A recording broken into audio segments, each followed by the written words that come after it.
농인들을 어떻게 보냐면 농인들이 이제 글로 필담을 같이 대화를 하다 보면 말을 거꾸로 도치하는 경우가 많아요. 예를 들면 라면 하나 주세요를 면라 하나 주세요 이렇게 표현한다든지. 그러면 청인의 입장에서 볼 때는 아니 이 사람 도대체 무슨 글을 써놓은 거야. 라면이라는 용어 하나도 제대로 쓸 줄 몰라? 그러면 이 사람 뭔가 대단히 지적인 능력이 떨어지는 사람이구나라고 오해할 수 있는데 그건 절대 아니라는 거. 여러분들 영어 못한다고 여러분들을 지적인 능력이 떨어진 사람으로 봅니까? 그렇진 않죠. 영어를 잘하는 사람이 부럽긴 해도 영어를 못하는 사람이 지위가 낮게 폄하되거나 열등한 사람으로 폄하되지는 않는다. 이런 것들을 여러분이 명확히 인식을 하셔야 돼요. 자, 일전에 어떤 일이 한 번 있었냐면 제가 이제 현장에서 수화통수로 활동할 때인데 농인 한 명이 염소를 훔쳐갔다는 거예요. 그래서 이제 경찰서에서 조사를 받기 위해서 제가 갔더니 이 농인은 학교를 다니지도 않았고 수화를 배우지도 않았고 시골에서 태어나서 누구하고도 소통의 경험도 없고 교육의 경험도 없어요. 그러니까 사회적인 가치관, 규범 이런 것들을 누구에게도 교육받지 못한 거죠. 이분이 본 건 뭐예요?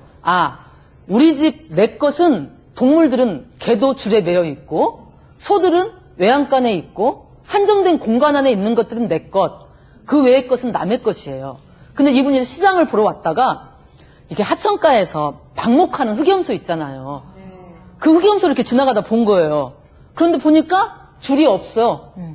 이것은 주인이 없는 염소구나. 내가 가져가도 되겠네. 푸대에다 담아서 넣었어요. 넣고 갖고 간 거예요. 근데 이제 주인이 그걸 보고 이 사람을 쫓아간 거예요. 도둑으로 몰렸어요. 제가 가서 그랬어요. 이분에게는 왜 수화가 안 돼요, 이분이. 제가 하는 일반적인 수화를 전혀 이해하지 못했어요. 자, 그래서 이분은 이게 저한테 이제 몸 언어로 표현을 해주는 거예요. 이게 없었다는 거예요, 이게. 이게 이렇게 없었다. 이게 없었으니까 주인이 없다라는 거예요. 그래서 내가 보고 가져왔다. 이분의 어떤 우리가 볼 때는 남의 물건을 훔쳐간, 염소를 훔쳐간 도둑으로 몰릴 수 있지만 이분의 기준에서 보면 줄에 매여 있지 않고 자유롭게 풀어져 있었기 때문에 이것은 내가 가져와도 되는 거라는 거죠.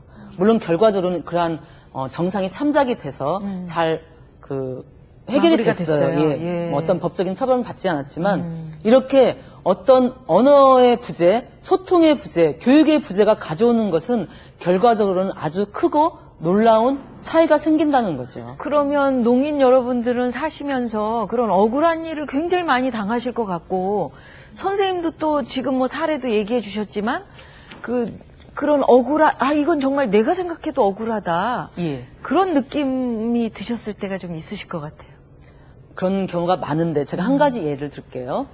한 농인이 이제 결혼식을 오래 못하고 사셨어요. 제가 안타까워서 이제 시에서 해주는 합동 결혼식에 그분들을 결혼할 수 있도록 제가 알선을 해서 그날이 결혼식 하는 날이었어요. 그러니까 이제 농인 아저씨가 집에서 오토바이를 타고 이제 백화점 미용실에 가셔가지고 이발도 하시고 그날 입을 양복도 준비해서 집으로 다시 돌아가다가 횡단보도 앞 근처에서 여학생 하나를 딱 친 거예요.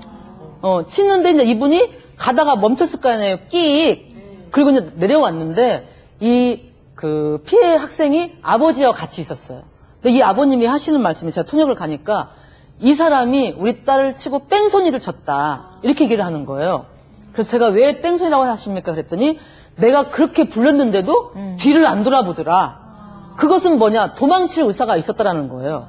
제가 아저씨 이분은 귀가 들리는 분이 아니에요. 아저씨가 아무리 크게 얘기해도 들을 수 없었다라고 얘기했더니 이분이 이러는 거예요. 그런 말 하지 마라. 농인은 말을 할 수는 없어도 귀는 들을 수 있다고 내가 들었다. 그러니까 이분이 뺑소니를 했다라고 계속 경찰서에 주장을 하는 거예요. 아무리 설명을 해도 이 아버지가 가지는 개념은 농인이 귀는 듣고 말을 못한다고 생각하니까 이 농인 입장에서 저는 또 얼마나 안타까웠겠어요. 곧 있으면 11시 결혼식 시간인데 신랑 될 사람이 경찰서에 잡혀가지고 조사를 받고 있으니까 제가 결국은 일단 마무리해놓고 결혼식 마치고 다시 돌아와서 조서를 받았어요.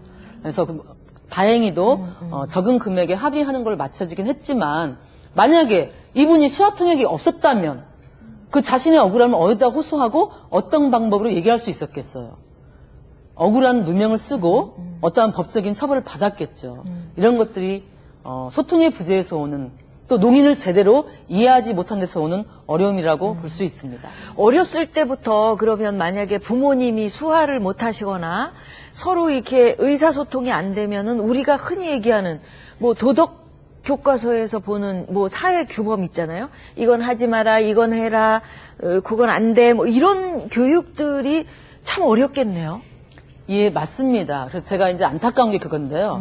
여러분들 어때요? 여러분들이 부모님이 굳이 여러분들을 꼭 붙들어매고 이러해야 한다라고 가르치지 않아도 자연스럽게 부모님과 같이 식사하면서 식사예절을 배우고 대화하면서 우리 사회의 규범들을 배우고 어떤 우리나라만의 또 한국인으로서의 정서라든가 가치관 이런 것들 자연스럽게 몸에 익히잖아요. 아주 사소한 예를 들어볼게요. 자, 우리 한국은 어때요? 음식 먹을 때 쩝쩝쩝 후루룩 소리 내는 것을 좋게 봅니까? 좋지 않게 봅니까? 네. 그래서 여러분들 식사할 때 어때요? 너무 시끄럽게 식사를 하거나 하지 않죠. 그럼 우리 농인 부모들 어떠겠어요? 본인이 그것을 의식하지 못하죠. 그럼 본인도 소리를 내면서 음식을 먹을 뿐만 아니라 자녀들이 그런 소리를 낸다는 것도 몰라요. 그러니까 자녀들에게도 음식 먹을 때는 이렇게 해야 된다? 이런 것들을 가르치지 않는 거죠. 가르치지 않는 게 아니라 그들의 문화에서는 그게 중요하지 않아요. 그래서 간혹 여러분들이 만약에 농인을 이해하지 못한 상태에서 농인과 같이 식사를 하게 된다. 그러면 어떠겠어요? 식사 시간 내내 후루룩짭짭짭 후루룩짭짭짭 이렇게 먹을 때 아, 저 사람은 제대로 가정교육 하나도 못 받았나 봐. 이런 오해를 받게 되겠죠.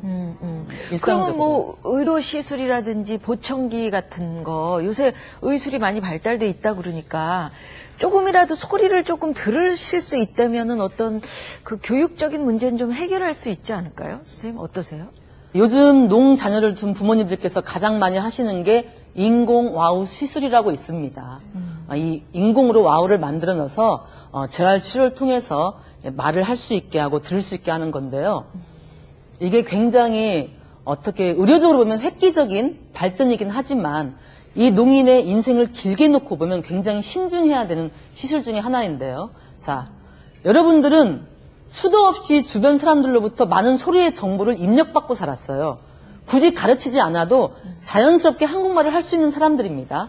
그러나 농인들은 그렇지 않아요. 자, 인공적으로 수술을 했어요. 소리가 들리지만 변별하는 능력은 없어요. 이게 엄마 소리인지 아빠 소리인지 모른다는 거예요. 자, 그러면 재활치료 기간이 있습니다. 소리를 훈련하는 걸 받아요. 마, 파, 파, 우, 수, 구 이런 것들을 훈련하는 기간이 있는데 문제는 이거예요. 와우 시술을 받고 이 아이가 언어 치료도 하면서 동시에 본인에게 필요한 그 나이에 습득해야 될 어떤 기본적인 개념, 인지적인 능력들을 동시에 받아야 되는데 너무나 재활치료에만 한쪽으로 빠져 있는 거예요. 그러다 보니까 어렸을 때는 1년, 2년 늦어지는 건 장기적으로 봤을 때 큰 차이가 없어 보이죠. 왜? 부모 입장에서는 우선 한국말을 하는 아이로 만드는 게 필요해요. 그럼 나중에 이 아이가 아직까지 우리나라는 와우 수술의 기간이 길지 않아서 모르겠지만 과연 이것들을 통해서